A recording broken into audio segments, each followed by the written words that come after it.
পর্যায়ে বক্তব্য রাখছেন অত্র মাদ্রাসার সম্মানিত পরিচালক শাইখ মুআজ বিন জামাল মাদানী হাফিজাহুল্লাহ। আসসালামু আলাইকুম ওয়া রাহমাতুল্লাহি ওয়া বারাকাতুহু। ইন্নাল হামদুলিল্লাহ ওয়াস সালাতু ওয়াস-সালামু আলা রাসূলিল্লাহ ওয়া আলা আলিহি ওয়া সাহবিহি আজমাইন, আম্মা বা'দ। আউযু বিল্লাহি মিনাশ শাইতানির রাজীম। বিসমিল্লাহির রাহমানির রাহিম। ওয়া মান ইউ'তাল হিকমাতা ফাকাদ উতিয়া খায়রান কাসীরা। আম্মা বা'দু, ক্বালা আন-নবী সাল্লাল্লাহু আলাইহি ওয়াসাল্লাম, মান ইউরিদিল্লাহু বিহি খায়রান ইফাকিহু ফিদ-দীন। আমরা আল্লাহ সুবহানাহু ওয়া তাআলা দরবারে শুকরিয়া আদায় করছি, যিনি আমাদেরকে মাদ্রাসাতুল ইসলাহ আল আরাবিয়ার আজ 12তম বর্ষে আল্লাহ তাআলা আমাদেরকে উপনীত হওয়ার সুযোগ করে দিয়েছেন। আমরা তার প্রশংসা করি, বলি আলহামদুলিল্লাহ। এবং আমরা আল্লাহ তাআলার আরো কৃতজ্ঞতা প্রকাশ করতেছি, যিনি আমাদেরকে আমাদের দীর্ঘদিনের স্বপ্ন যে আমরা মাদ্রাসাকে আবাসিক করব, সিদ্ধান্ত গ্রহণ এবং চালুকরণের মুহূর্তে এই উপনীত হওয়ার সুযোগ আল্লাহ তাআলা করে দিলেন। আমরা তার আরেকবার শুকরিয়া আদায় করছি, আলহামদুলিল্লাহ। দরুদ এবং সালাম বর্ষিত হোক আমাদের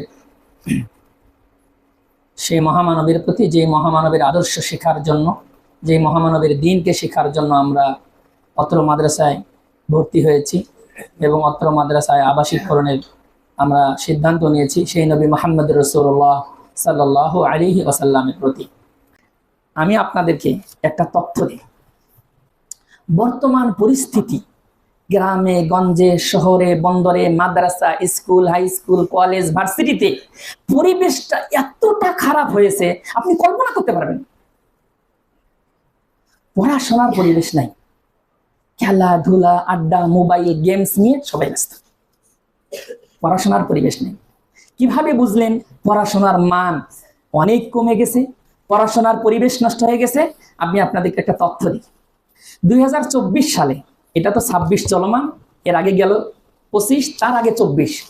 2024 সালে আমাদের বাংলাদেশে মোট এসএসসি এবং দাখিল পরীক্ষা দিয়েছিল 19 লাখ। কত লাখ? 19 লক্ষ। পাশ করেছিল মাত্র 15,72,000, ফেল করেছিল 3,18,000। কতগুলো ফেল করছে? 3,18,000 স্টুডেন্ট ফেল। আপনি তো শুধু 5টা দেখলেন, মনে করলেন 15 লক্ষ, কিন্তু ফেল কত? 3 লক্ষ। এটা কি জাতির জন্য আফসোস নয়? আরো শোনেন, গোটা বাংলাদেশে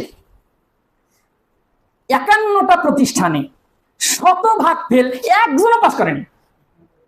নাউজুবিল্লাহ। কি বলবেন?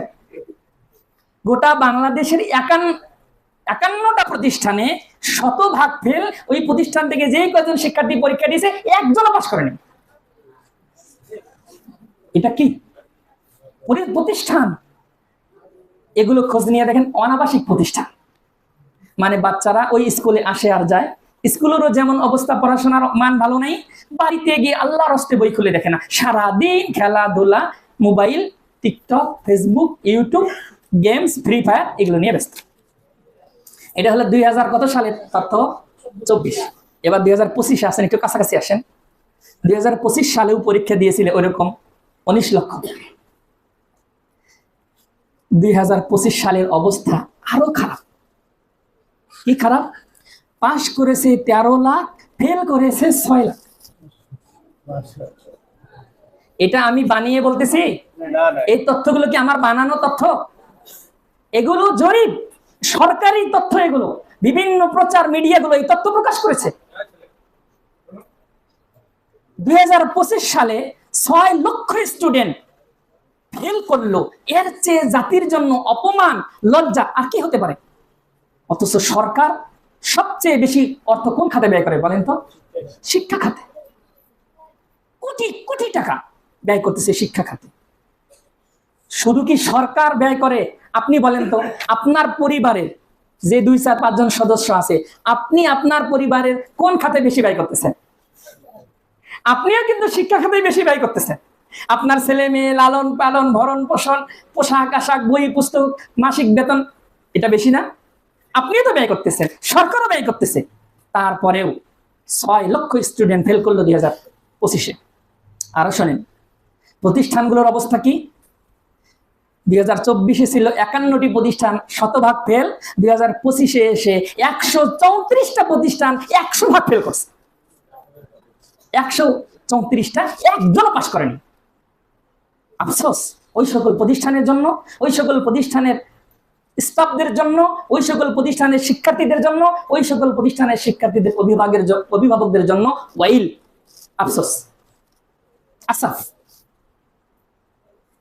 আমার ভাইয়েরা, সম্মানিত অভিভাবক বৃন্দ, এর পরেও কি আমাদের কাছে এটা ক্লিয়ার নয় যে এগুলোর কারণটা আসলে কি? এবার যদি আমরা এটার কারণ খুঁজি, যে এই যে এত অকৃতকার্যতা হচ্ছে, এত ফেল হচ্ছে, এই যে পড়াশোনার অবস্থা, কিসের অভাব? টাকা পয়সা এখন যেভাবে ব্যয় করতেছে অভিভাবকরা, তারপরেও এই অবস্থা কেন? উত্তর আসবে যে আমাদের শিক্ষার্থীরা পড়াশোনার পরিবেশ পাচ্ছে না, আমাদের শিক্ষার্থীরা ভালোভাবে পড়াশোনা করতেছে না, এবং পড়াশোনার পরিবেশ না পাওয়ার কারণেই মূলত ফলাফলগুলো খারাপ হচ্ছে। ঠিক কিনা বলেন? বইয়ের অভাব, না খাতার অভাব, না কলমের অভাব, নাকি বাড়িতে লাইট নাই, লাইট জ্বলানো ওই জন্য পড়তে পারে নাই? আমাদের এই যে যারা এখানে ময়মুরব্বী আছেন, ল্যাম্পো জ্বালায়া পড়ছে, এমন ইতিহাস আছে সরকারি রাস্তার সরকারি লাইটের নিচে এসে দাঁড়ায়া পড়ছে, বাড়িতে ল্যাম্পো জ্বালানোর তেল ছিল না। এখন কি সেটা আছে? নাই। কোনো কিছুর অভাব নাই, পোশাক আশাক, বই পুস্তক, খাতা কলম, মাস্টার, কোনো কিছুর অভাব নাই। তারপরেও এত ফেল। বলেন তো কিসের অভাব? পড়াশোনার পরিবেশের অভাব। আমি ঠিক বলছি? এই পড়াশোনার পরিবেশটা আপনি কোথায় পাবেন? এই পড়াশোনার পরিবেশটা আপনি যদি আপনার সন্তানকে আবাসিকে রাখেন তাহলে পাবেন। এখন আসেন আমরা আবাসিকের কিছু গুরুত্ব বলি পয়েন্ট আকারে, খুব সংক্ষেপে। 1 নম্বর, আপনি যদি আপনার সন্তানকে আবাসিকে রাখেন, আপনার সন্তান সার্বক্ষণিক শিক্ষকদের তত্ত্বাবধানে থাকবে। আমাদের যে আবাসিকের 24 ঘন্টার রুটিন আছে, আমরা রুটিন তৈরি করব, অটোমেটিক তৈরি হয়ে গেছে। 24 ঘন্টা আপনার সন্তান একদম, যারা বিভিন্ন বাহিনীতে চাকরি করে আপনি দেখবেন 1 মিনিট কিন্তু তাদের কম বেশি হয় না। সময় মতো ঘুম থেকে উঠবে, সময় মতো খাবে, সময় মতো অফিসে যাবে, সব একদম টাইম টু টাইম। তাই আবাসিক থাকলে আপনার বাচ্চা সার্বক্ষণিক আমাদের উস্তাদদের তত্ত্বাবধানে থাকবে, ফলে সে পথভ্রষ্ট হওয়ার, বিপদগামী হওয়ার তার সম্ভাবনা নেই। কারণ সার্বক্ষণিক আমাদের উস্তাদরা তাদেরকে দেখবে। বাচ্চাটা যে ঘুমাইতে গেছে, ঘুমাইলো কিনা সেটাও দেখবে। ঘুম থেকে উঠে গোসলের টাইম লিমিট করা আছে, এই টাইমের মধ্যে তাকে গোসল করতে হবে। সার্বক্ষণিক তত্ত্বাবধানে থাকবে। মনে রাখবেন, যেই সন্তান সার্বক্ষণিক একজন উস্তাদের তত্ত্বাবধানে থাকে, সেই সন্তানের পড়াশোনা নিঃসন্দেহে ভালো। 2 নম্বর, আপনার সন্তান যদি আবাসিকে থাকে তাহলে তার চরিত্রটা উন্নত হবে, উন্নত চরিত্র হবে। আজ গ্রামের বাচ্চাদের মুখের দিকে চাওয়া যায় না, চেহারার মাঝে সৌন্দর্য নাই। কেন? সারা দিন ওই ধুলাবালির মধ্যে,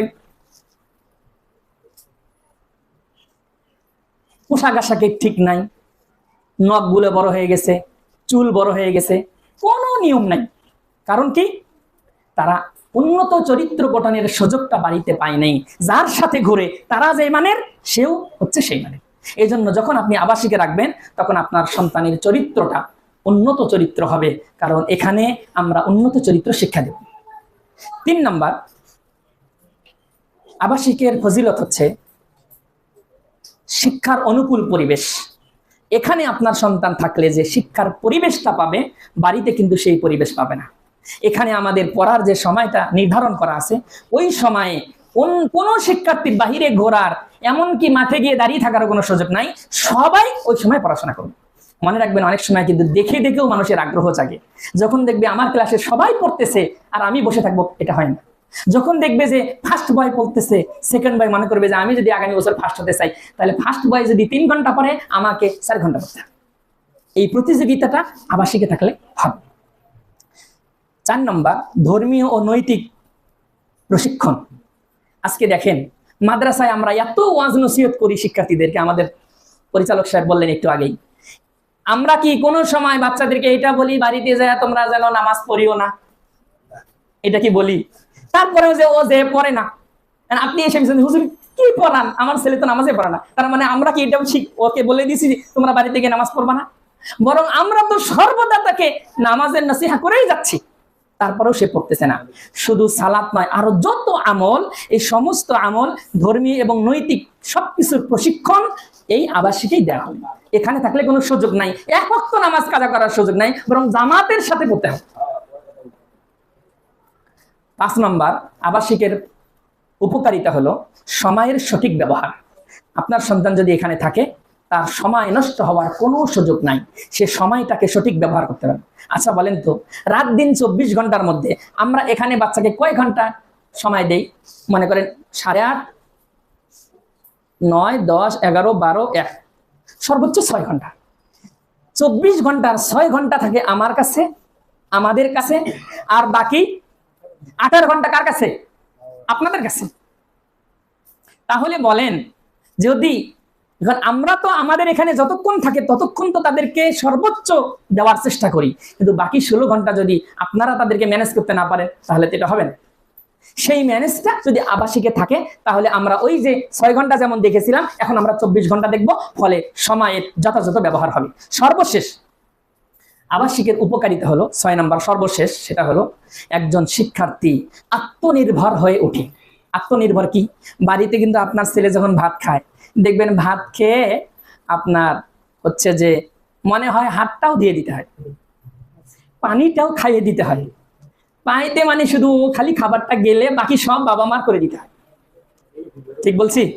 ঘুমানোর সময় মশারি ঠিক করা, কাঁথা বালি সব ঠিক করে দেয়া, সব কিছু মানে সে নিজে মনে করে যে আমার তো আছেই সব, আমার কিছু করতে হবে না। কিন্তু যখন আপনি আবাসিকে রাখবেন, আপনার সন্তান আত্মনির্ভর হবে, সে নিজের কাজ নিজে করতে শিখবে। এখন সে সবকিছু নিজে করবে, খাবার জন্য প্লেটটা পরিষ্কার করবে, খাবার ধরবে, খাবে, আবার ধুয়ে প্লেটটা রেখে দিবে, বিছানা পরিপাটি রাখবে, নিজের কাপড়টা ধৌত করবে, নিজের রুমটা ঝাড়ু দিবে, বিছানাটা পরিপাটি রাখবে, সবকিছু নিজে নিজে করে সে আত্মনির্ভর হবে। সে এখন থেকে নিজের কাজ নিজেই করতে শিখবে। এটা আবাসিকে শিখবে, বাড়িতে থাকলে এটা সম্ভব না। এগুলো হলো আবাসিকের উপকারিতা। এরকম আরো অনেক উপকারিতা উল্লেখ করা যেতে পারে, তবে আমরা মোটামুটি কয়েকটি উপকারিতা বললাম। সম্মানিত উপস্থিতি, আপনারা জানেন আজকে আমাদের বাংলাদেশে যে সকল প্রতিষ্ঠান রেজাল্টের দিক থেকে শীর্ষে, খোঁজ নিয়ে দেখেন এই প্রতিষ্ঠানগুলো আবাসিক। কারণ আবাসিকে যখন আপনি বাচ্চাকে রাখবেন, তখন ওই বাচ্চাকে আপনি যেভাবে টেক কেয়ার করতে পারবেন, যেভাবে আপনি তাকে এলেম দিতে পারবেন, অনাবাসিকে আপনি সেটা পারবেন না। তাই আসুন আমরা আমাদের সন্তানদেরকে আবাসিক দেওয়ার সিদ্ধান্ত নেই। আল্লাহ আমাদের তৌফিক দান করুন।